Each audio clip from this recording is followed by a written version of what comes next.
All right. To everyone drawn to the eerie, the unsettling, and the downright unexplainable, you're in the right place. If you live for stories that send chills racing down your spine and linger in your thoughts long after the lights go out, then get comfortable, because this one hits different. Before we dive in, I've got to ask, where are you tuning in from, and what time is it on your end? The stories. Why the police sealed off this roadside chapel. The small roadside chapel sat near a quiet county highway where drivers sometimes stopped during long rural trips. Local deputies reportedly closed it in late 2019 after a traveler found something that changed the tone around the place. The building was simple, and people usually barely noticed it. The story centered on a 34-year-old maintenance surveyor named Corbin Hale, who often drove that route for work. He lived in a nearby town, and he usually kept to a steady schedule that involved checking rural drainage markers along the highway. On a mild afternoon in late September of that year, he planned to finish early so he could meet a friend for dinner. He stopped near the chapel because one of the markers behind it looked slanted, and he wanted to document it. He walked toward the spot while carrying a small camera and a work notebook. The chapel door stood slightly open, and he remembered hearing nothing except distant traffic. He planned to ignore the building until he heard a short tapping sound from inside. The sound made him pause, and he stepped closer to check if someone needed help. He called out a quick greeting but got no answer, which felt strange considering the soft tapping kept going. He pushed the door with his boot and saw dust drifting through a bright slant of late daylight. A wooden bench near the front looked recently moved because its legs scraped fresh lines across the floor. The tapping came from deeper inside the room, which held only simple furniture and a small cross fixed above a shelf. Corbin noticed a backpack sitting beside the far wall, which did not belong to anyone he had seen earlier. He stepped in and recorded a short clip on his camera to document the scene. The tapping stopped once he moved toward the backpack. He felt uneasy, which he later described in a written statement to deputies. He returned outside and found a driver who had pulled over to check a map. That driver, named Rhea Dunford, told police she had been there roughly 10 minutes and saw no one enter or exit the chapel. She agreed to wait while Corbin called the non-emergency line to report an unattended bag because he worried about possible travelers who might need help. Deputies arrived 20 minutes later, according to their logs, and inspected the chapel with measured caution. Inside the bag, they found a wallet and an old flip phone plus a folded printed photo of the chapel. The photo looked like it had been taken years earlier because the paint on the door in that image was a different shade. The wallet held no cards, and the phone battery was nearly dead, but it powered on long enough for one deputy to see 3 saved video clips. Those clips showed brief shots of the chapel interior taken during different seasons, which suggested someone had visited repeatedly. In each clip, a bench had been moved to a different spot, and in the final clip, a faint figure appeared reflected in the small window which faced the highway. Deputies later said the figure looked like a person crouched near the bench, though the image lacked clarity. Investigators reviewed old repair records for the chapel, which belonged to a small regional trust that handled forgotten roadside structures built decades earlier. The trust produced a file showing a volunteer caretaker named Myron Keats, who went missing in early 2009 during a routine supply run. His last note mentioned stopping at the chapel to drop off paint. No clear link existed between his disappearance and the backpack, except the printed photo which matched the photography style in a few older trust documents. Investigators searched local archives for any reported visits after his disappearance and found a single entry in 2015 from a driver who claimed to see a man moving a bench inside at dusk. That report named no suspect, and the driver never returned follow-up calls. Deputies used the phone clips to frame their timeline and interviewed residents who passed through the area before the chapel closure. One witness, named Avery Lorne, recalled seeing a tired-looking man near the highway in early 2017 carrying what seemed like paint supplies. She described him as quiet and focused on the chapel path. Her statement matched the trust note, which strengthened the idea that someone remained connected to the building for years. Investigators also compared the fresh scrape marks on the floor with older photos taken by trust volunteers. Those older photos showed the bench in fixed positions, which suggested someone had moved it repeatedly in recent months. This supported the idea that the visitor returned long after Myron disappeared.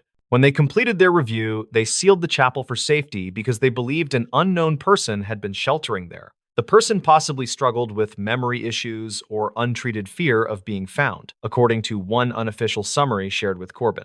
They suspected the tapping sound came from the bench shifting under slight pressure, which fit with his description. The unknown visitor was never located, and no missing person report perfectly matched the wallet photo, though the style resembled a younger Myron. Authorities kept the case open, but treated it as a possible long-term wandering situation rather than foul play. Corbin later told friends that the chapel felt different when he drove past on later surveys. He thought about the way small, forgotten places can hold tangled stories that no one fully understands. He believed the closure made sense because it protected whoever might return, as well as anyone who stopped without knowing the hidden history.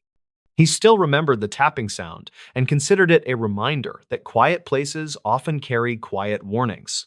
The stories. The mine shaft everyone avoids after one winter shift. Hushed stories about a troubled winter shift lingered around an old mining town where people rarely challenged its harsh land. Locals claimed the trouble began after a night when a minor accident exposed something deeper than ice inside an abandoned shaft. Ryder Halden was 34 and worked as a maintenance tech for a small mining contractor that handled seasonal repairs. He arrived in the area during early winter to inspect older ventilation lines after a storm damaged several service roads. He hoped to finish his tasks fast because he planned to drive south before deeper snow arrived. His simple goal was to check the inactive shaft called Northcut and file a routine report that usually required little effort. The incident started when Ryder reached the frozen service trail and noticed fresh tire marks that did not match company vehicles. He studied the tracks because they curved sharply near the locked entrance, and he felt annoyed since trespassing caused delays. He followed the marks for a short distance and found the company padlock on the gate sitting open in the snow. That immediately changed his plan because an unlocked gate meant he needed to walk inside and confirm that no one had entered recently. The complication grew once he stepped into the dim first chamber and heard a steady tapping sound echoing from deeper tunnels. Ryder paused because the mine had been inactive for more than 10 years, according to archived maintenance logs stored in the base office. He tried to convince himself that melting ice caused the noise, yet the tapping kept a slow rhythm that felt intentional. Nearby walls held old chalk markings that matched diagrams found in earlier reports, though he spotted one new line that seemed recently drawn. He documented the finding with his work phone because unusual markings required clear evidence for supervisors. The photo captured a faint boot print beside the chalk line, and that raised his concern further. Ryder checked the archived inspection sheets stored on the local server earlier that morning, and none mentioned any recent site visits other than his. He decided to walk deeper because standard protocol ordered a full sweep whenever unauthorized signs appeared. He carried a small lantern since the wired lights no longer functioned after their power source was removed several years prior. During his investigation, he followed the tapping while keeping his pace slow, and he noticed the pattern shift whenever he stopped moving. Ryder wondered if frozen beams strained under winter pressure, yet the sound seemed too controlled to match structural stress. The tunnel floor held dusty rail tracks once used for small carts, and he saw scattered debris that did not appear in previous photos taken during a 2018 inspection. Among the pieces, he noticed a bent metal badge with faded lettering that seemed older than the shutdown date. He recorded its location because older equipment sometimes surfaced during thaw periods, and supervisors liked accurate notes. The tapping finally ceased near a narrow drop that led to a secondary shaft called split turn, according to age diagrams. Ryder checked archived calls from the company emergency line on his tablet because the area once hosted minor cave-ins, and he found one brief report from 2009 that mentioned a missing day laborer whose case ended without clear closure. The record did not list a name, and Ryder assumed it was a typical incomplete file from seasonal hiring cycles. Still, the timing of the tapping felt too strange and forced him to rethink his assumptions about the site. He crouched near the drop and shined his lantern downward, where he spotted a small fabric scrap wedged between two beams. The scrap looked newer than the surrounding decay, and he recognized the color because it matched safety jackets issued during recent winter shifts at the company depot. Ryder felt uneasy because no crew members reported missing gear that month, and the depot logs showed no issued jackets beyond standard signouts. He reached for the scrap carefully and noticed dried dirt on its underside, along with faint char marks that resembled contact with a heated surface. As he studied the scrap, a distant metallic clang echoed from behind him, which made him turn quickly. Ryder called out for any possible trespasser, and his voice bounced through the tunnels without a reply. He replayed earlier photos on his phone to compare debris positions, and he realized a thin wooden plank on the floor behind him now leaned at a sharper angle. He felt certain he did not touch it earlier, so he took another photo, planning to discuss it with security because possible movement indicated human presence or shifting beams. Ryder climbed out of the narrow section and moved toward the first chamber, using the lantern to check each corner. On the way, he discovered a shallow scrape on the wall that looked freshly made, and the chalky dust sat loose on the ground below it. He checked his steps carefully because he wanted to avoid contaminating the scene before proper documentation. He snapped a photo and noted its timestamp for supervisors, who required clear tracking of each entry detail. As he reached the first chamber, the cold air felt sharper and carried a faint burnt scent that had not been present earlier. Ryder scanned the floor for heat sources, but found only patches of frost that melted near the gate. He felt confused because the temperature should have dropped consistently inside an inactive shaft during winter storms. His attention returned to the open padlock because fresh scarring around its hinge suggested someone forced it quickly rather than using a key. He stepped outside and followed the tire tracks up the service trail. The sun hung low and gave the snow an orange tint that made details easier to spot. Ryder found a second set of prints beside the tire marks, which looked like boots with shallow tread, and the stride pattern suggested a slow walk. He recorded this because incidents involving unauthorized visitors required complete documentation for liability protection. The prints led toward a bend where the snow deepened around an old equipment shed with a cracked metal roof. At the shed, he found the door slightly ajar and signs of recent activity like disturbed dust and dragged footprints. Ryder pushed the door open and found a large portable heater tipped on its side with a melted patch around its vent. The heater model matched units removed from service years earlier due to overheating risks, and he knew they remained stored at a warehouse miles away. Ryder checked the shed floor and found more scraps of the same jacket material he collected earlier, which suggested a link to the heater incident. Tapping returned faintly from the direction of the mine, which forced him to choose between returning to safety or completing his sweep. He paused because protocol permitted retreat when structural risks arose, yet he believed the evidence required a clearer connection. Ryder replayed the metallic clang in his mind and concluded that the noise did not match natural stress shifts. He walked back toward the gate with steady steps while comparing earlier tire tracks to ensure no new marks appeared during his absence. Inside the chamber again, Ryder traced the tapping to a side tunnel sealed during the 2009 incident mentioned in archived calls. The seal consisted of old boards nailed across the tunnel mouth, yet one board sagged as if recently disturbed. He lifted his lantern and saw soot on the edges that resembled the heater melt pattern from the shed. Ryder removed gloves and checked the temperature of the soot but found it cold, which meant the disturbance happened earlier. Behind the boards, he noticed another chalk mark shaped like a short horizontal line above a circle. He tried to recall earlier diagrams and realized this symbol appeared in a forgotten annex report describing temporary holding zones used for equipment staging. Ryder removed a loose board and peered into the dark opening where he saw a narrow pit with metal fragments scattered along its base. Among them, he saw a torn patch of the same jacket color that seemed older with deeper dirt embedded in its fibers. He lowered his lantern deeper and noticed something else. A structural support beam bore a fresh dent shaped like the corner of a heater casing. He understood then that someone tried to use older gear to heat part of the tunnel, possibly to locate or free something buried under the pit. This linked the heater scrap, soot marks, and scorch on the jacket pieces into a single sequence, suggesting a recent search attempt. Ryder backed away because he realized the person or people involved might still be nearby. Before leaving, he noticed his lantern flicker and then regain strength. The tapping stopped again, which heightened his urgency. Ryder stepped out into the open trail and felt the frozen wind strike harder as he reached his truck. He contacted dispatch and requested a site lockdown due to signs of unauthorized entry and possible hazardous activity. Dispatch promised to send a team after sunrise, since travel remained dangerous during heavy winter. A follow-up investigation reportedly found additional heater fragments inside the shed, along with prints that matched no employees.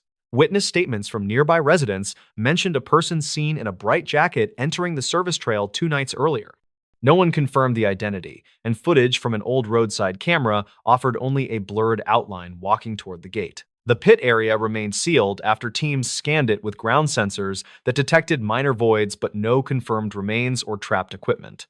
Ryder later reviewed his photos and noted that the chalk symbol above the circle matched older maps that marked forgotten test zones unrelated to recorded accidents. Supervisors concluded that someone might have misinterpreted the old reports and attempted an unapproved search inside the shaft. They reinforced the gate and added warning signs that urged people to avoid the trail during winter shifts. To this day, the mine shaft remains closed, and locals still talk about the tapping that drifted through it that season. Ryder kept his notes stored on his tablet because he believed the sounds came from shifting beams rather than any hidden person. Yet he understood why others felt uneasy when passing that trail, especially when winter storms made the land crack and echo in unpredictable ways. The stories. This photograph found in a mailbox changed everything.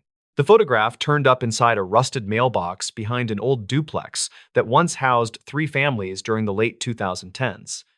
It reportedly connected to an unsolved disturbance that drew police cars for weeks without any formal statement from local officials. Rylan Mercer was 32 and worked as a junior claims adjuster who spent most days reviewing accident photos sent by clients across the region. He had driven out to the duplex to help his cousin move into a cheaper place after a messy breakup that happened earlier that year.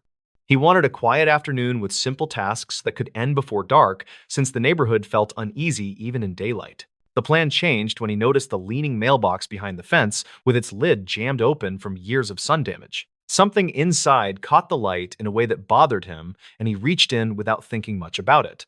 His hand closed on a stiff envelope with no stamps and only a smudged date that looked like it read 2014. Inside was a single photograph that showed the back lot of the same duplex, with a figure standing near a basement door. The figure seemed to stare at the camera, even though the face was blurred under the bright reflection that hit the glossy print. A handwritten note on the bottom edge read, "He never left," and the words felt rushed, as if written during real fear. Ryland showed the photo to his cousin, who shrugged and said the basement had been locked for years due to repeated flooding. His cousin had heard faint stories from the previous tenant, who claimed someone used to sleep down there during colder months.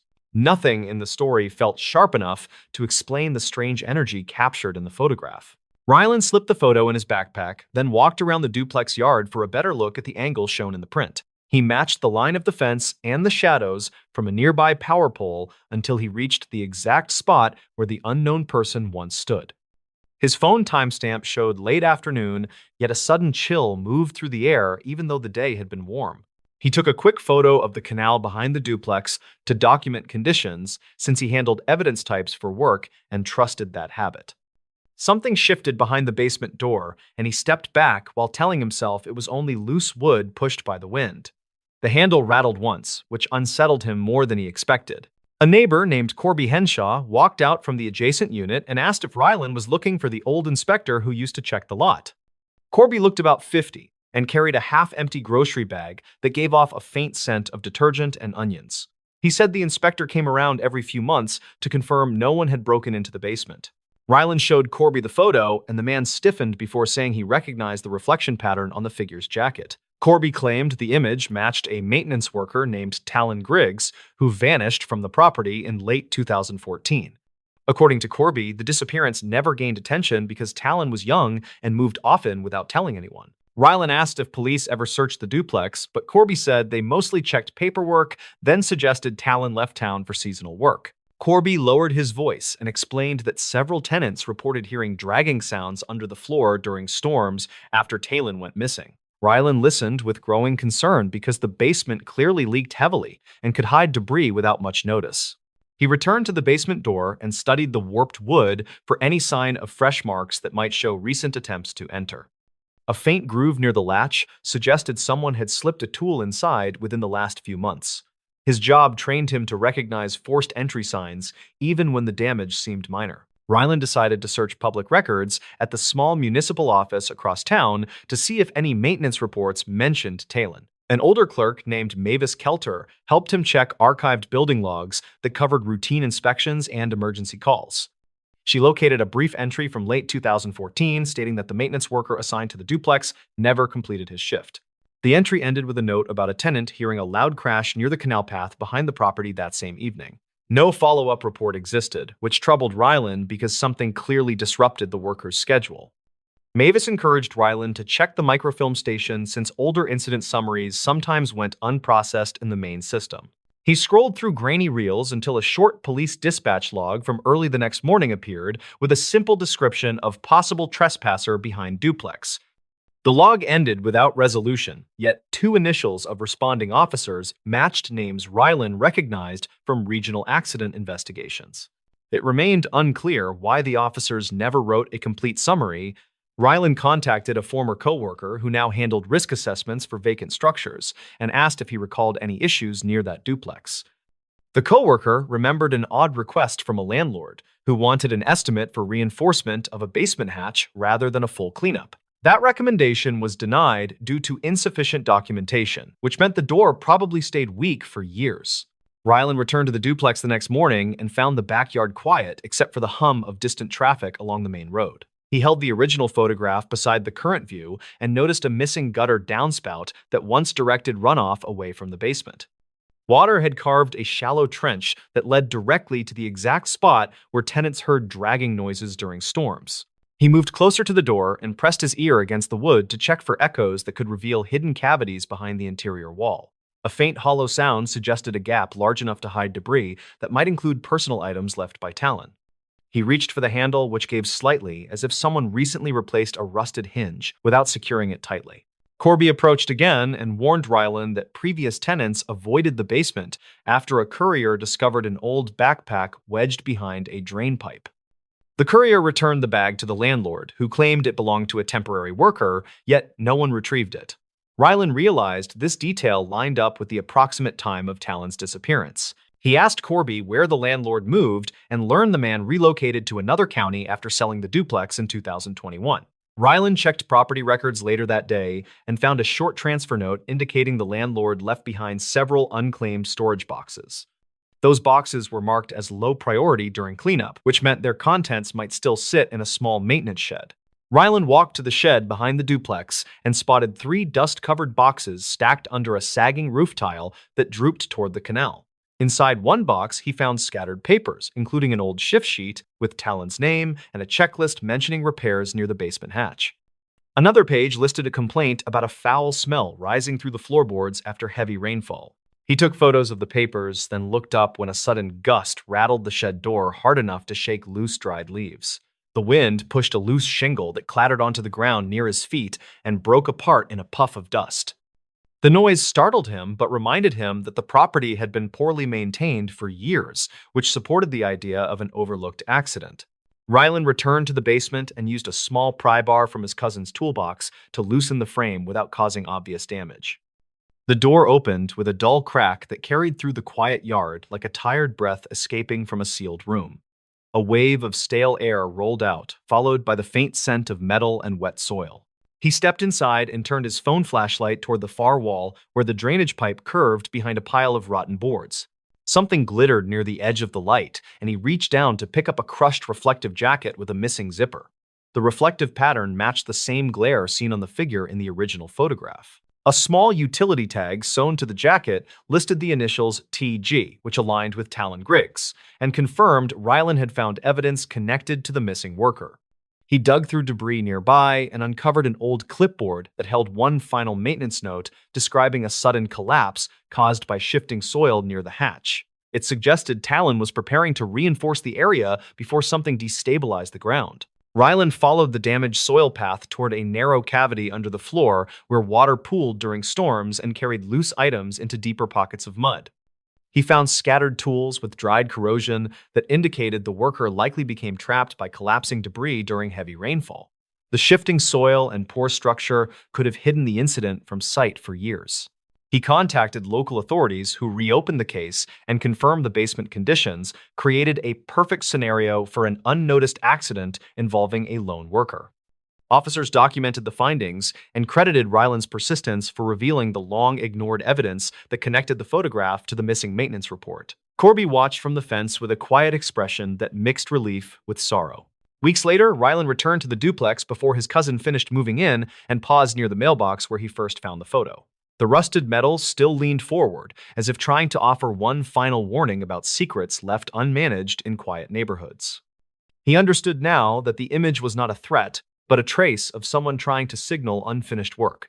He placed a small flower near the fence, then stepped back toward his car while thinking about how easily small details vanish when people move on. The photograph no longer felt ominous because its message became clear through patient evidence and careful listening to forgotten reports. Rylan left with a quiet respect for the worker whose final shift had been frozen in that single frame, the nurse who refused to enter room 6 again. Lila Farnes first heard about room 6 through a short entry in an old staffing report that mentioned unusual overnight disruptions. The report was dated to 2009 and came from a small regional clinic that sat outside a quiet town with limited medical resources. Lila was 33 and worked as a traveling nurse who filled short contracts in understaffed facilities. She arrived at the clinic during early autumn when the halls felt calm and the night shift moved slowly through predictable routines. Her simple goal that week was to keep a steady rhythm while saving money for a move planned for the next spring. On her second night, she was assigned a rotation that included room 6, which held a recovering patient named Dorian Pike. He was 62 with a mild respiratory issue that required observation but posed no immediate danger. His chart suggested stable progress, which meant the room should have been an easy stop during her quiet rounds. The incident began when Lila stepped inside the room and noticed a faint tapping sound that seemed to come from the wall near the bed. The patient had been awake, and he watched her with an uneasy expression that suggested he wanted to speak, but hesitated. She asked if he needed anything, and he answered with a flat, "Please keep the lights on tonight," which struck her as odd, given his preference for darkness noted earlier by the day nurse. During her next pass, the tapping returned and felt sharper, like something struck the wall with steady intent. Lila checked the hallway and found nothing unusual beyond a supply cart resting near a closed door. She reviewed maintenance notes later and saw that workers had previously inspected the wall after a similar complaint in 2006, yet found no loose utilities or structural issues. The complication deepened when a nurse on the shift before hers mentioned archived calls made by former night staff. Those calls reportedly described patient distress related to sudden cold drafts that moved through room 6 even when vents were shut. Lila filed this in her mind, but kept her focus on what she could directly verify, which meant returning to the room with a calm approach and simple checks. When she entered again, she saw Dorian clutching the call button with both hands and staring at the same wall that had produced the tapping. He whispered, "They move through here," which confused her because he had no history of disorientation and his oxygen levels looked normal. She tried reassuring him, but he pointed toward a small framed print that hung crooked like someone had pushed it earlier. Lila documented the scene, then stepped into the hallway to compare notes with the evening charge nurse named Brenton Shaw. He was in his late 40s and had worked the clinic for many years, which gave him perspective on long-standing issues.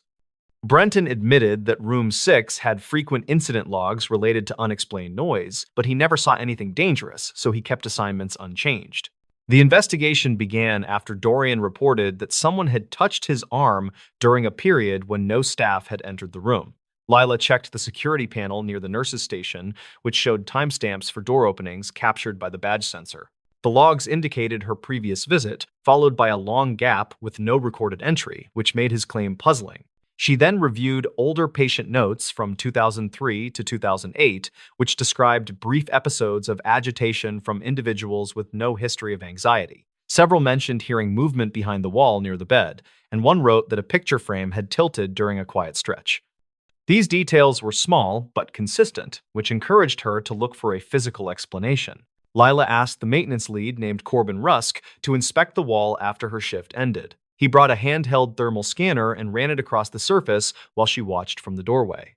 The tool showed a thin vertical band of cooler temperature that did not match the building layout, which suggested an unregistered cavity or narrow chase behind the drywall. Corbin returned during daylight with a small borescope camera designed to look behind tight spaces. He located a hidden seam in the corner that had been painted over during earlier renovations.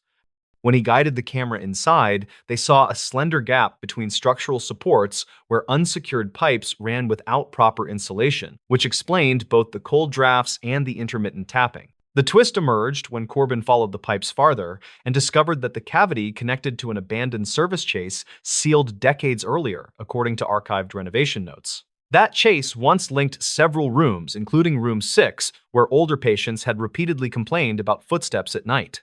The noise likely traveled along the hollow space and grew sharper as the building shifted during temperature changes.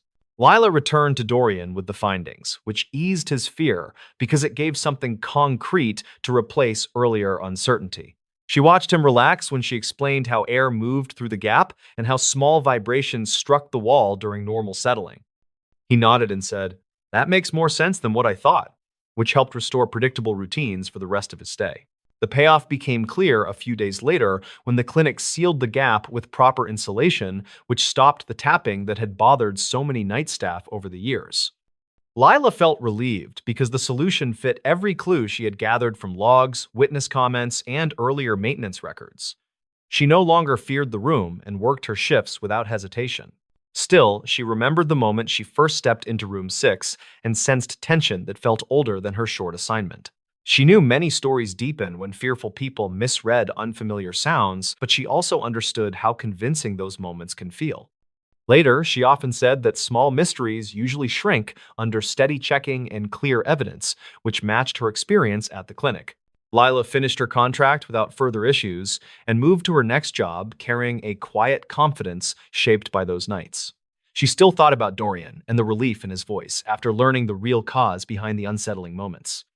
Room 6 stayed sealed and silent after the repairs, which meant future patients would sleep without wondering what moved behind the wall. The stories. The fisherman who kept hearing his name over the radio.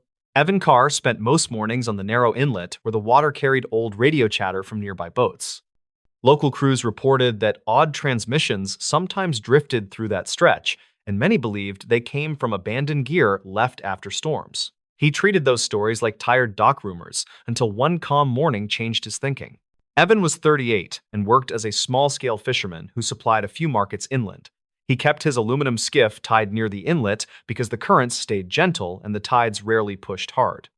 He headed out around sunrise on a day in early summer 2019 with a simple goal to check crab pots he set the night before. He liked the quiet and usually ignored the static coming from his battered radio. He started the motor, then steered toward his first buoy, while soft wind pushed light ripples across the inlet. He reached for his thermos when the radio cracked with a burst sharper than usual, which made him pause. Static hissed for several seconds, then a faint voice said his name with a slow, careful tone. It sounded like a person trying to speak through heavy interference. Evan thought it came from a nearby boat because signals often bounced across the water in unpredictable ways. He looked around but saw empty shoreline and one distant trawler that was already moving toward deeper water. The voice repeated his name with the same drawn-out sound, and he felt a sudden cold weight that did not match the warm morning. He tried to answer, but the radio only returned a faint hum that flicked in and out like something powered by a weak battery.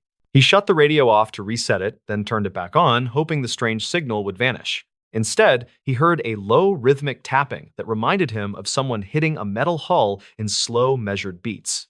Evan finished checking the first pot, but his focus kept drifting to the radio because the voice carried a dull echo that felt unnatural. He tied the pot and planned to finish the rest quickly so he could return to shore where he hoped to test the antenna.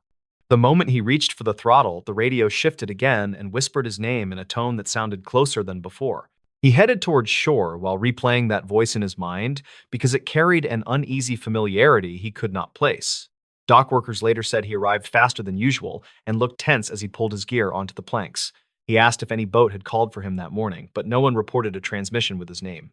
Evan returned home and wrote down the time of each strange broadcast because he wanted to check older notes he kept on similar events.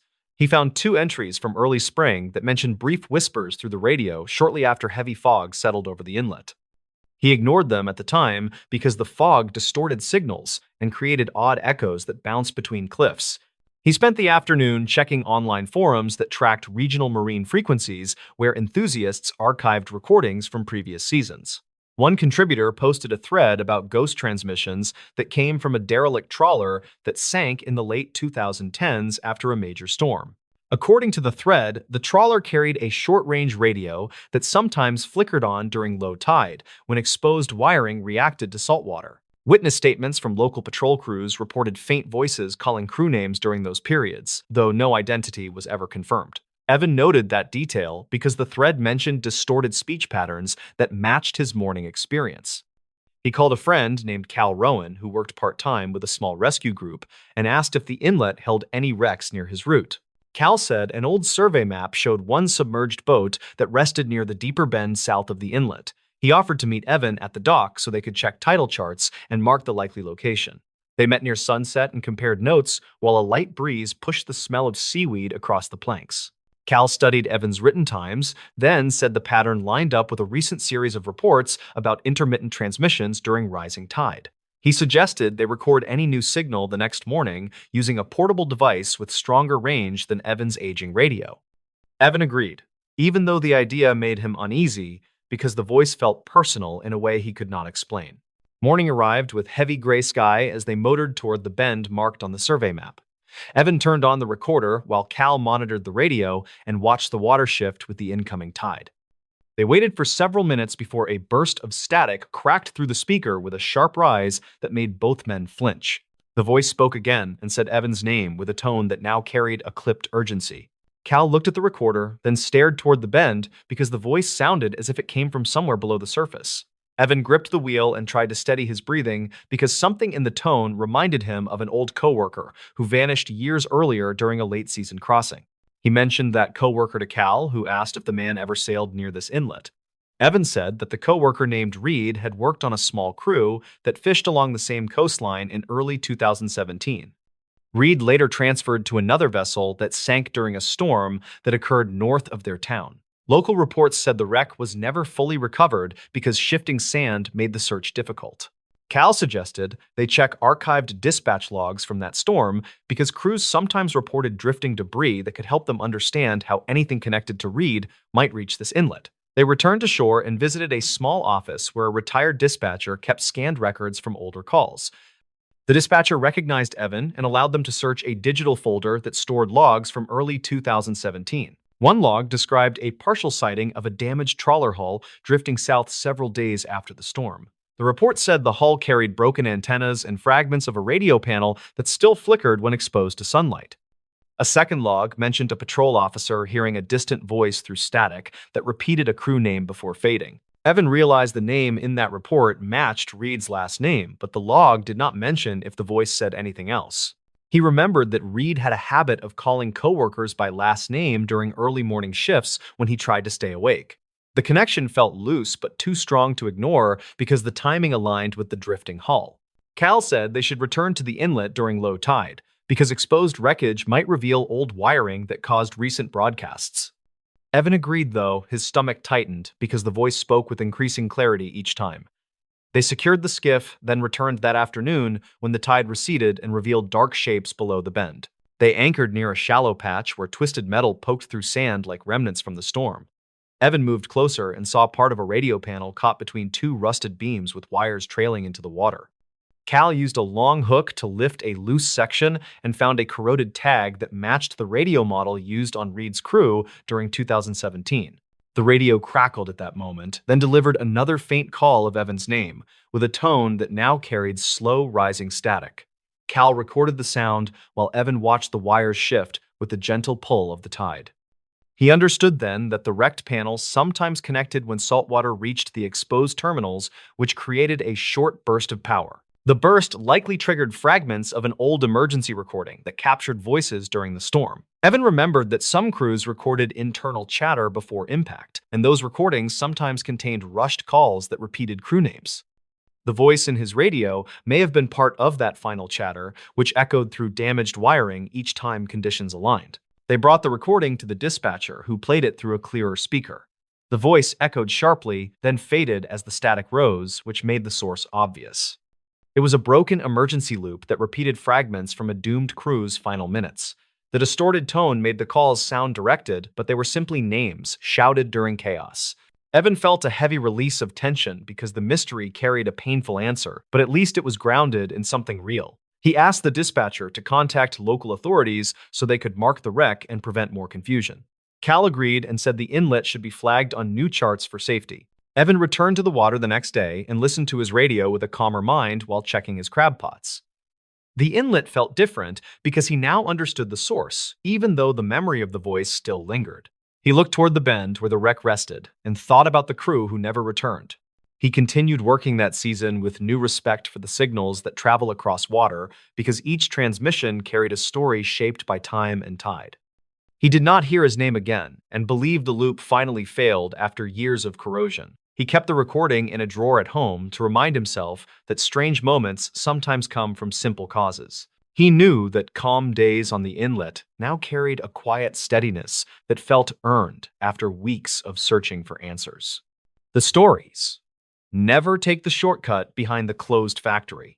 The old shortcut behind the closed factory had a reputation that reportedly dated back to the early 2000s. Local reports described strange audio picked up by nearby delivery cameras during quiet nights when almost no one walked there. A worker named Lyron Strayed, who was 34 and handled maintenance jobs across small industrial sites, first heard those claims during a routine shift. He did not care much because his focus that day was finishing a late repair, then getting home before midnight. His route usually stayed along the main road, which felt safer and better lit. That changed when a dispatcher called near the end of his shift and asked for a quick check on a generator that kept tripping alarms. The generator sat near the old factory's fence line, which meant he had to park close to the edge of the blocked shortcut. He grabbed his tool bag and walked toward the unit while thinking about the shortcut stories he had ignored for years. The generator itself looked fine, though the alarm reset kept glitching in a way that suggested a loose internal relay. Lyron unscrewed the panel and ran a simple line test, which showed steady current without major issues. He decided the alarm might be reacting to stray interference from another unit placed years earlier near the empty factory.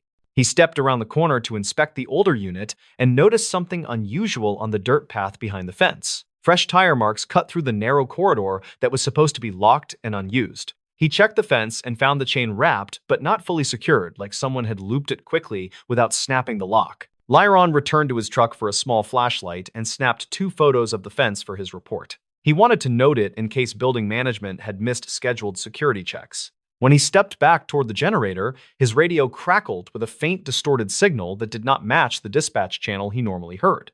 He held the radio higher and listened as the interference grew stronger. A voice whispered a short phrase that sounded like an address fragment, though the last part cut out sharply. He checked his phone to compare signal strength, yet noticed a timestamp glitch on his call log that he had never seen before. He documented that odd timestamp with another photo, then continued to follow the tire tracks just far enough to understand their direction.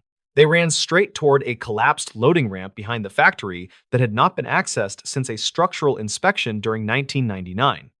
The ground around the ramp looked disturbed, like heavy weight had pressed into softened soil. He decided to notify dispatch from his truck, but his radio remained unstable even after he switched frequencies twice. A high-pitched tone hit suddenly, forcing him to hold the device farther from his ear. When the tone stopped, the radio returned to silence, and his screen lit with a brief recorded notification that did not belong to his model. Lyron scrolled through the message and found a short, archived clip that showed poor quality video from an unknown camera. The clip displayed the same loading ramp he had just examined. A figure moved across the screen, but disappeared mid-frame like the feed had dropped instantly. He drove closer to the edge of the shortcut and shut off his headlights to see the area better. The last street lamp flickered, producing uneven light over the ramp and fence. He kept his phone ready for an emergency call. He also reviewed his earlier photos because he wanted a clearer sense of the path shape before stepping near it again. Details he overlooked became clearer with a second look. The tire tracks overlapped an older set of boot prints that moved in the opposite direction toward the outer road.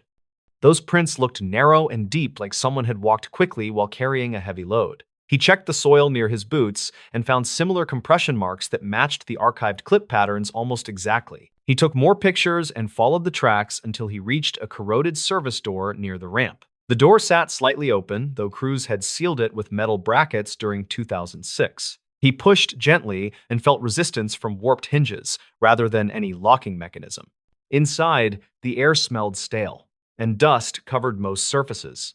His light caught the outline of a forklift abandoned long ago, though the tire dust pattern suggested recent movement that did not match the machine's dead battery state. He lifted the engine cover briefly and saw untouched corrosion that proved the forklift had not operated recently, which made the tracks outside even stranger.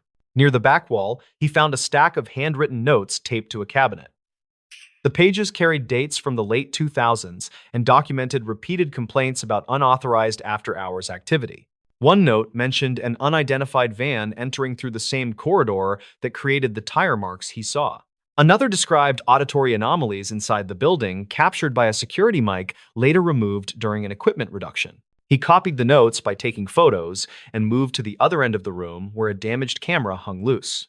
The camera's data card remained inside, though the casing had cracked. He removed the card carefully and placed it inside an evidence pouch he kept for documenting property damage. The pouch kept dust-off sensitive parts, which might help tech staff recover something useful. When he stepped outside again, he noticed the street lamp flickering faster. A shadow crossed the ramp area, though no one appeared nearby. He raised his flashlight and scanned slowly until the beam caught a piece of torn reflective tape stuck to the fence. The tape matched a style used by highway crews in the early 2000s and had similar aging patterns to tape visible in the archived clip. He returned to his truck to call dispatch again and finally reached a stable connection.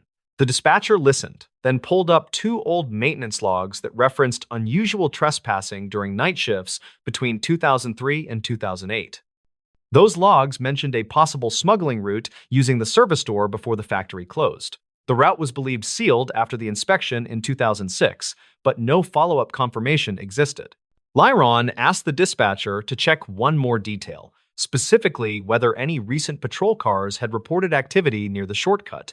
She checked and found a brief report from earlier that evening. A driver claimed he saw a van enter the far side of the blocked road, though no vehicle appeared on traffic cams afterward. He finished his call and walked back toward the generator to close his initial work order.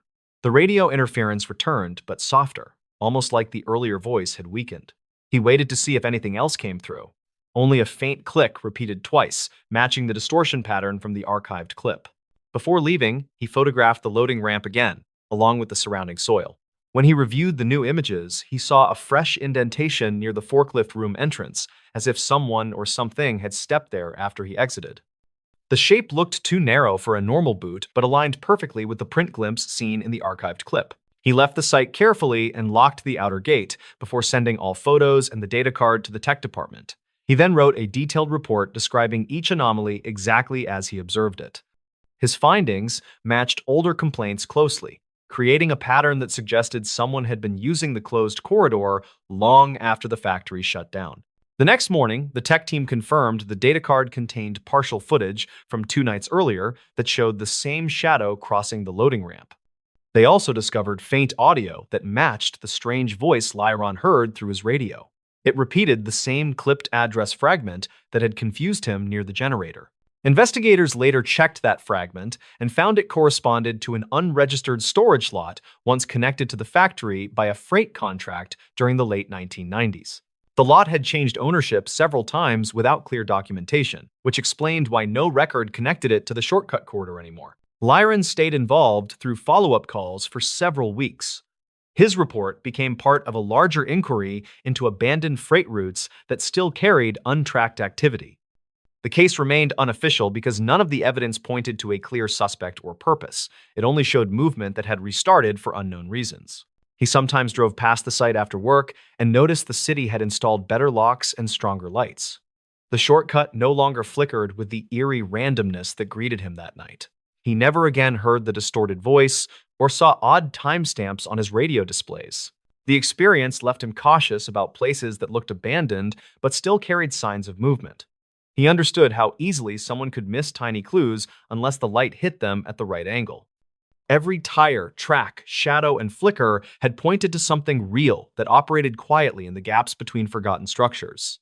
He still thinks about the warning he heard from older workers who told him to avoid that corridor. Their stories felt exaggerated back then, yet the evidence he gathered proved there was always something strange behind the closed factory. The stories. The final log from a lighthouse on a foggy coast. A faded coastal report from 2008 mentions an unsigned log found inside a shuttered lighthouse during routine maintenance. Workers said it looked recent, even though the building had been locked for years. The discovery triggered a quiet review that centered on one man named Corin Halbrook, who once served as the tower caretaker. Corin was 39 and worked as a part-time dockhand in a nearby fishing town, and he checked the old structure whenever storms rolled through. He liked the quiet building, and he felt responsible for keeping it safe because his late father had worked there decades earlier. On a cold morning in early autumn, he headed out with a simple goal, which was to finish a roof inspection before the fog returned. He hiked the narrow path with his tool pack, and he noticed the fog drifting in faster than expected. A supply boat sounded its horn, and the echo pulled his attention to shifting shapes that moved across the water. He reached the lighthouse door and found fresh scrape marks on the metal surface, and that detail threw off his routine. Inside, he heard a soft clatter from the watchroom above, and he paused because no one should have been there. He climbed the steep stairs, and the air felt heavier with each step because the tower trapped the fog that seeped through old seams. When he reached the top landing, he noticed a lantern lit on the small desk, and he knew he had not left it there earlier that week. He read the open logbook and saw an entry written in a neat hand that did not match his script. The note described a boat drifting without lights near the shoals, and the timestamp matched the previous night. Corin wondered who had written it, and he checked the radio shelf and found a handheld set powered on with low battery. He stepped outside to scan the water, and the fog swallowed most of the horizon except for a dim shape moving slowly near the rocks. He raised his binoculars and saw what looked like an old skiff listing toward a channel notorious for hidden ledges. He called a warning through the radio, and he waited for a response that never came. When he hurried back inside, he noticed another fresh line in the logbook, and it read that the skiff had no operator visible on deck. The handwriting appeared slightly rushed, and Corin felt a jolt because the ink looked wet. He checked the stairs and heard faint steps descending even though no one passed him on the landing. He followed the sound to the service room, and he found a damp jacket draped over a chair that had been dry earlier that week. The pockets held a small notebook with water stains, and the pages carried brief notes about frequent, low fog and strange lights near the channel. The most recent note mentioned a voice over the water calling for help, and Corin closed the book because the air suddenly felt colder. He decided to document the building for safety, and he used his small camera to take photos of the fresh marks on the door and the lit lantern. He moved room to room, and he captured the damp jacket along with the notebook because he wanted evidence for the harbor office. When he checked the time, he noticed the fog outside turning a darker shade, and that sign suggested another weather shift. He stepped out on the gallery to examine the water, and he heard a low groan coming from the direction of the shoals. He could not see the skiff anymore, and the silence that followed pressed against his nerves. He returned to the watchroom and prepared to close the logbook, and that was when he noticed a final half-written entry near the bottom of the page. The unfinished line described a man on the gallery waving toward the tower, and Corin froze because he realized he had just been on that same walkway. He checked the door and found it closed tight, and he felt sure no one had entered while he moved through the rooms. He read the last words again, and the implication unsettled him more than any storm he had faced. Corin prepared to leave, and he secured the logbook under his arm because he planned to hand it over to the harbor office. As he reached the ground floor, he heard a deep thud from above, like something heavy striking the metal railing. He looked up the stairwell and saw dust drifting through the pale air, and he called out in a steady voice asking if anyone needed help. No reply came, and he hurried outside because the building felt wrong. The fog had thickened into a wall that blocked the path back to town, and he saw a faint glow near the rocks, as though the skiff lights flickered through the mist. He considered walking toward the beach, and he radioed the harbor office with a brief report of strange activity near the tower. Dispatch logs indicate that Corin's transmission cut off mid-sentence, and the signal ended with a burst of static. A search team followed the path an hour later, and they found his tool pack near the lighthouse door, but not his radio or the logbook. Witness statements described drifting voices on the water that night, and one crew member claimed he saw a dim lantern moving inside the tower. The unsigned log, discovered months later, matched the fragments found in Corin's notes, and investigators believe the entries were written over several days. They concluded that the skiff likely struck a submerged ledge, and they suspected Corin attempted to reach survivors through the dense fog. No further entries appeared after the final line mentioning the figure on the gallery. The lighthouse remains closed today, and the tower stands quiet during most storms. Local crews say the watchroom light sometimes flickers during heavy fog, and they assume it is faulty wiring from years of neglect. The final log stays in a small archive, where the pages still show faint stains from salt air and old sea fog, and the case sits unsolved with quiet respect for the missing caretaker. The stories. This lakeside pier hides something no one reports. Lodge crews in the region still talk about an old pier tucked behind a quiet lake that draws almost no visitors. They say the pier looks normal from a distance, yet people keep finding strange evidence near its end that never reaches public reports. In the summer of 2019, a maintenance worker named Ryland Keating drove out to that lake for a simple task. He was 29 and worked routine grounds jobs for a small county crew. That day, he only needed to replace a warped board along the outer section of the pier. He liked the lake because it stayed calm even during busy seasons, and he figured the job would be quick enough to finish before lunch. When he parked near the tree line, he noticed the lot was empty, which felt odd because anglers usually arrived before dawn. The air felt thick, and the water looked darker than usual, yet he kept moving because the repair order had been waiting all week. He set his toolbox near the first post, then started walking along the pier to check for softboards before carrying supplies to the far section. Halfway across, he heard a short knock against the underside of the pier, which he assumed came from drifting debris. He leaned over the edge to look for logs, but saw nothing moving. The sound happened again, just 2 boards ahead, and this time he felt a faint vibration under his boots. He stepped back and tried to decide if the pier was shifting because of wind, but the lake's surface stayed flat without any waves. He reached the final stretch where the railing changed from new planks to older, weathered pieces. A notebook sat against the inner corner near the last post, which made him freeze because the crew did not store items out there. The notebook looked soaked along the edges, and several pages had stuck together. He picked it up and flipped through the front until he found a name that he did not recognize. The entry mentioned fishing conditions from early spring and included a rough drawing of the lake that ended with a short line stating the water felt wrong that day. He set the notebook down and crouched to check the damaged board that needed replacing. When he pulled the old plank free, he spotted a small metal badge wedged between the beams. It had no markings other than deep scratch lines that looked deliberate. The badge felt cold and heavy despite the warm morning air. He wiped away dirt, then placed it inside his shirt pocket because he wanted to check county records later. Rylan returned to his truck for the replacement board and felt uneasy during the walk back because the knocking sound continued at irregular intervals. When he reached the trunk, he noticed mud streaks on his rear bumper that did not match his earlier tracks. The streaks started near the center, then curved down toward the gravel, as if someone had leaned against the vehicle. He looked around the empty lot and called out asking if anyone needed help. No answer came back. He carried the new plank to the end of the pier and installed it quickly because he wanted to leave. While tightening the final screw, he heard a voice from the tree line near the far side of the lake. The words were hard to understand, yet the tone sounded urgent. He turned and scanned the shoreline, but saw no movement except for a faint ripple near the reeds. He stood still and waited for another sound, then heard what he thought was the same voice repeating a short phrase.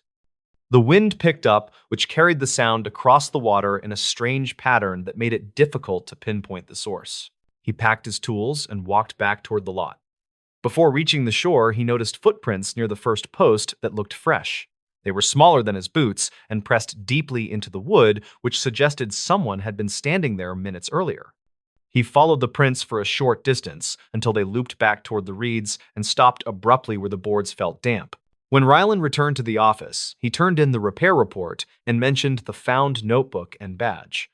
His supervisor asked him to set both items on a side shelf until someone from records could examine them. That afternoon, the supervisor checked archival calls for that area and found references to an unconfirmed missing angler from early spring. The angler had signed in at the visitor kiosk but never signed out. Crews searched the lake for 2 days, then scaled back when no solid evidence surfaced. Later that week, Rylan decided to look deeper into the notebook. He flipped through more pages and discovered entries describing odd pressure changes near the pier on quiet days. One entry detailed a single ripple moving against the wind and stopping precisely under the pier. Another entry described faint tapping at night that sounded mechanical. None of the entries suggested danger, but the tone shifted in the final pages as the writer mentioned seeing a person standing near the reeds who vanished before he could wave. Rylan checked weather logs for the period mentioned in the notebook and noted a rare drop in barometric pressure that occurred without a storm. He also examined an old photo stored in his phone from a visit months earlier. In the photo, the lake looked normal, yet a small shape near the reeds reflected more light than surrounding water. He zoomed in and noticed a faint outline that resembled a shoulder above the surface. He thought it might be a lighting artifact, but decided to keep the image for reference. A week later, he returned to the lake with a coworker named Laramie Downs, who handled safety inspections. Laramie was older with years of field experience and usually dismissed odd reports, yet she agreed to help because she remembered the missing angler case. They arrived early and walked the length of the pier while checking for structural issues. Laramie tapped each beam with a small tool to test for hollow spots. When she reached the section where Rylan had found the badge, she paused because the sound changed. The beam gave a dull response, like something heavy sat under the structure. Rylan lay flat on the boards and lowered his arm to feel beneath the edge. His fingers touched a cold object that felt like metal. He reached further and pulled out a thin plate with holes drilled along one side. It looked like part of an old sonar bracket, but the lake had no recorded installations. Laramie suggested checking old maintenance logs from 2005 because the county once considered adding depth sensors for safety. She also noted the plate looked corroded only on one half, which indicated it had been partially shielded from water for a long time. They carried the plate to the truck and decided to walk the shoreline before leaving. Near the reeds, they found a small indentation in the mud that resembled a knee print next to a flattened patch of grass. The mark faced the lake as if someone had been kneeling to look at something. Laramie pointed out faint parallel lines near the water, which looked like drag marks. She photographed the area, then flagged it for a follow-up survey. Back at the office, Rylan compared the bracket plate with old schematics from a short-lived depth monitoring trial. He found a drawing showing 2 test brackets installed near the pier before the project was canceled. The logs stated the devices were removed after several malfunctions, but the final report accounted for only 1 bracket. The missing bracket had apparently fallen into the lake or been removed without documentation. The scratch lines on the badge matched the spacing of the holes on the plate, which suggested they had been stored or moved together at some point. Rylan checked weather sensors near the lake for unusual readings over the past year. Several early morning reports showed sharp changes in water temperature near the pier despite stable air conditions. He also found a dispatch log from late spring describing a caller who reported seeing a person waving near the reeds before disappearing under the surface. Responders searched but found no footprints and concluded the caller may have seen a bird landing. One night, Rylan returned to the lake alone because he wanted to verify something noted in the notebook. He walked to the end of the pier and stood still, listening for tapping. The lake stayed quiet until a single knock sounded beneath the beams exactly where he had felt vibration weeks earlier. He crouched and waited, then heard a softer knock that echoed against the metal bracket he had removed. He realized the sound pattern resembled the rhythm of small waves hitting a barrier, which made little sense in calm water. He shined a flashlight into the gap where the bracket had been and saw a narrow space that opened into a small cavity under the pier. Something metallic glinted near the back wall. He reached with a long rod and pulled out a rusted hinge attached to a bent bar. The pieces looked like remnants of an improvised tool. He placed the hinge on the deck, then noticed a wet footprint forming near the end post. The shape appeared in seconds, as if someone had stepped there recently. The board around it stayed dry while the footprint darkened. Rylan backed away slowly and pointed the light at the tree line. Nothing moved and the air stayed silent. He waited for the footprint to fade, but it held shape for several minutes before drying unevenly. He documented the scene with his phone, then left the lake without waiting for more signs. Weeks later, the county closed the pier for extended maintenance and sealed the logs from public access. The missing angler case remained unresolved, yet several notes were added stating unexplained structural anomalies had been found near the outer section. Rylan kept copies of the notebook entries and the photo of the bright shoulder shape. He never returned to the lake, but told coworkers the pier held a mix of forgotten equipment and quiet warnings that did not reach official channels. He believed the clues pointed to someone spending secret time under the structure long before the angler disappeared. He also believed the knocking he heard came from shifting metal against trapped beams rather than anything mystical. Still, the unexplained footprint remained the detail he never understood. Today, the lake sits quiet behind dense trees, and the pier shows new boards that look identical to the old ones. Locals say nothing strange happens there anymore, and officials agree. Rylan thinks the place carries its own quiet trail of missed signs, and he hopes they stay buried where they cause no more stories. The stories. What a hunter's dash cam, caught before it went dark. Ranger files reportedly include a brief dash cam clip from a small county trail where a hunter vanished during a quiet winter morning. The footage circulated among local deputies for years, and some said it captured the last clear moment before everything went dark. Calder Rusk was a 39-year-old warehouse supervisor who hunted whitetail on weekends near an old service road outside a rural township. He liked the quiet routine because it reminded him of calm trips he took with his uncle during the late 1990s.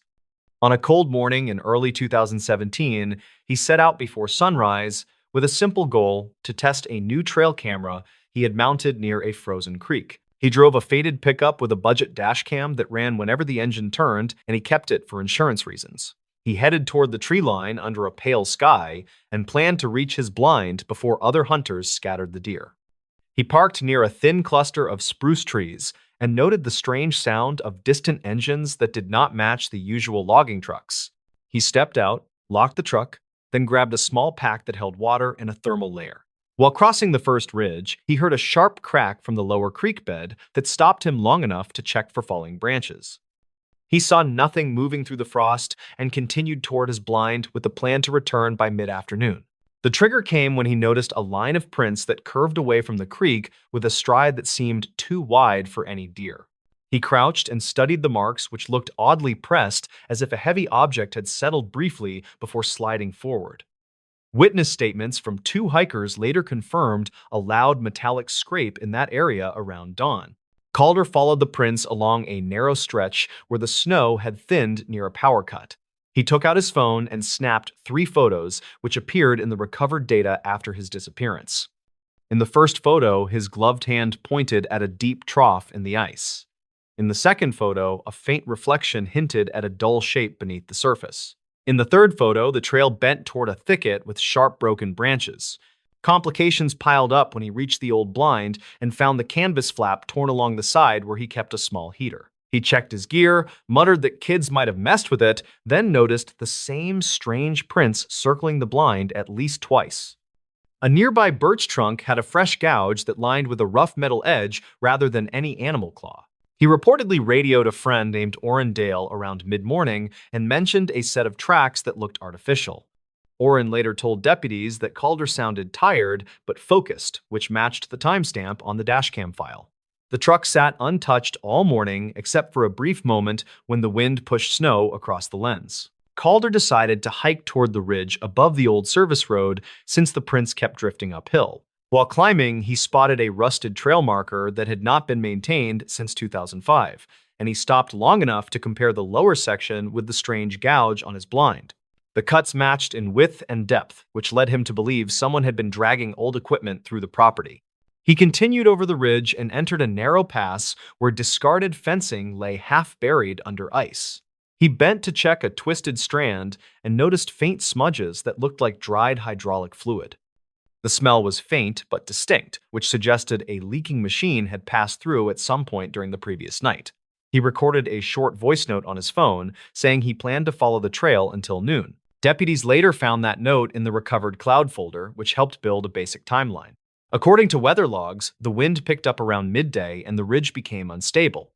Forest crews said a section of the old pass sometimes shifted during heavy gusts, which caused minor slides that could trap a person in loose snow.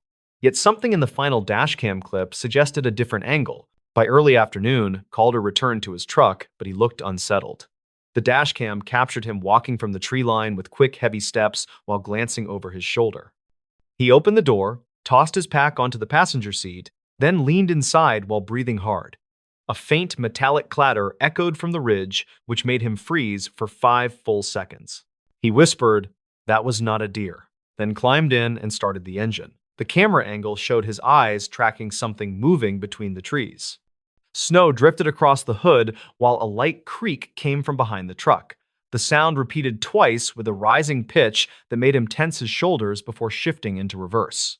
He backed a few feet, paused, then pulled forward, as if unsure which direction offered safety. His hands shook on the wheel and he muttered, "Come on," while trying to scan the tree line. The camera struggled to focus because frost built on the windshield, yet a brief silhouette appeared to the right. The shape seemed tall, with a narrow top that tapered toward the ground. Officials never confirmed that detail, though. Several deputies mentioned the silhouette in informal notes preserved in the archived case file. The shape moved once, then vanished when the camera auto-adjusted. Calder shifted again and chose the narrow path back toward the main road.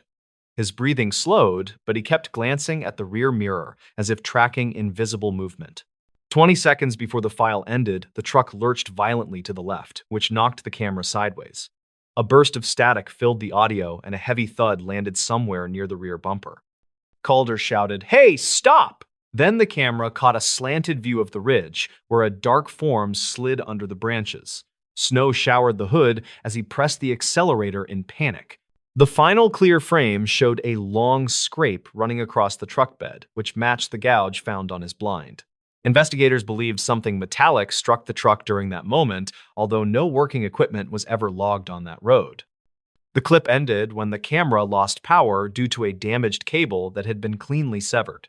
Calder Rusk was reported missing the next morning when he failed to show for a shift at the warehouse.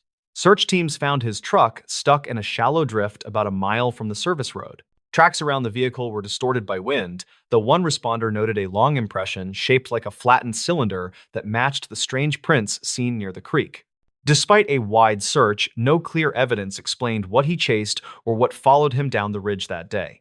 Rangers later concluded that unstable terrain and poor visibility likely contributed to his disappearance.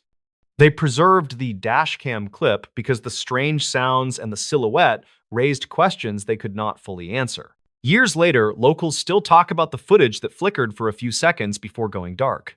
Some point to old reports of scrap equipment dumped along the ridge, while others mention odd engine noises heard during cold mornings. Whatever happened that day seemed tied to the silent shape moving through the trees as Calder rushed back to his truck. The story now serves as a quiet warning for anyone who hikes beyond that old service road. People say the trail feels different after heavy snow, and the ridges shift without warning. The clip remains the only known record of what a single hunter found before everything faded into static and winter silence. The stories. What's buried beneath that motel parking lot? In 2013, a small highway motel outside a rural town gained quiet attention after workers found strange soil layers under fresh asphalt.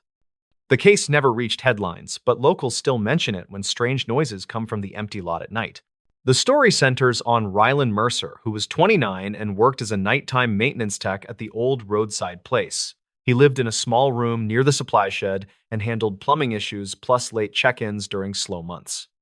On a chilly night in early autumn, he planned to replace worn bulbs along the back walkway before closing the service desk. He walked out toward the alley where the lot met a row of overgrown trees that blocked wind from the highway. He carried a small tool bag and wanted to finish the job before storms reached the ridge. He heard gravel shift under a passing truck but ignored it and kept moving toward the flickering lights. The first incident happened when he tried to pull a ladder from storage and felt the ground dip under his feet with a dull cracking sound. He stepped back fast because the asphalt felt soft in one oddly shaped patch near an older drainage grate. He knelt with caution and pushed a screwdriver into the crack, but found soil that felt looser than normal fill.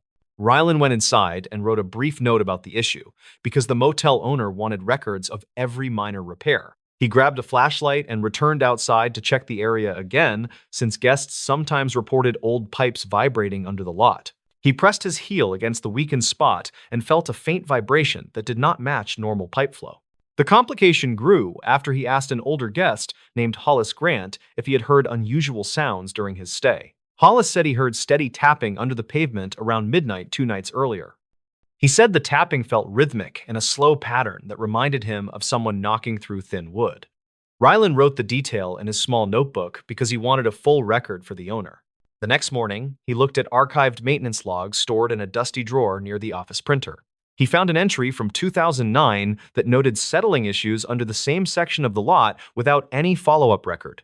The note simply said that workers filled a shallow dip with recycled asphalt after heavy rain, but never investigated deeper layers.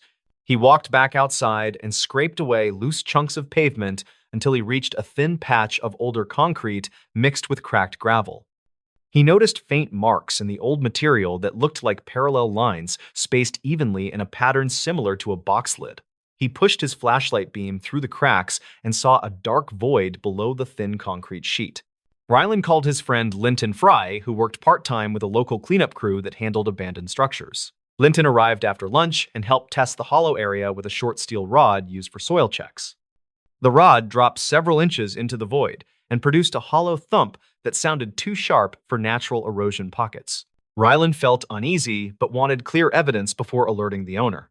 They cut a small square in the weakened concrete using an old rotary tool from the supply shed. Dust scattered across gravel as the square lifted with surprising ease. Underneath was compacted dirt mixed with thin scraps of plastic that looked melted by heat.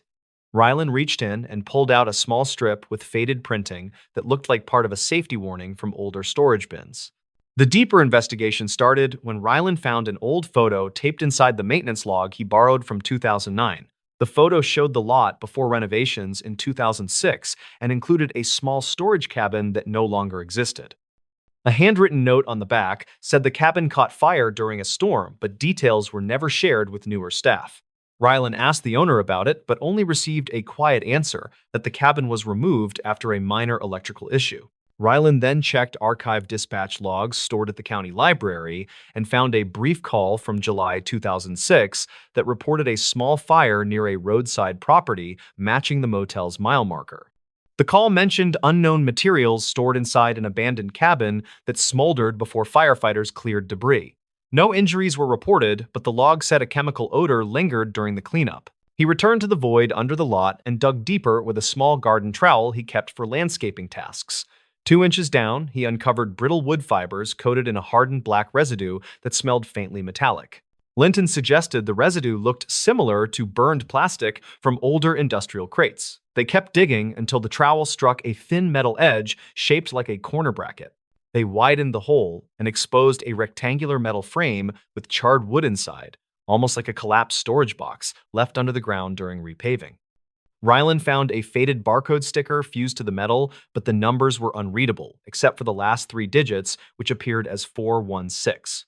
He checked supplier records from the motel office and saw older inventory tags that used long strings, ending with the same 3 digits. The tags belonged to a discontinued supplier that shipped chemical cleaning agents in reinforced boxes. The twist came when Rylan realized the rhythmic tapping reported by Hollis might connect to shifting air pockets trapped under warped metal panels. He tested the theory by placing a board over the hollow section and stepping on different spots. Each step produced a soft knock from moving metal that echoed through the buried frame. The tapping was not from a person, but from trapped panels flexing after years of underground corrosion. He called the motel owner again with all findings and explained that the lot might contain remnants of a burned supply cabin that crews buried instead of removing fully during renovations. The owner sighed and admitted he purchased the property after the fire and assumed everything had been cleared by the previous crew. He agreed to bring in a licensed team to remove remaining material. When the cleanup team started work, they found several melted storage boxes that had fused together during the 2006 fire.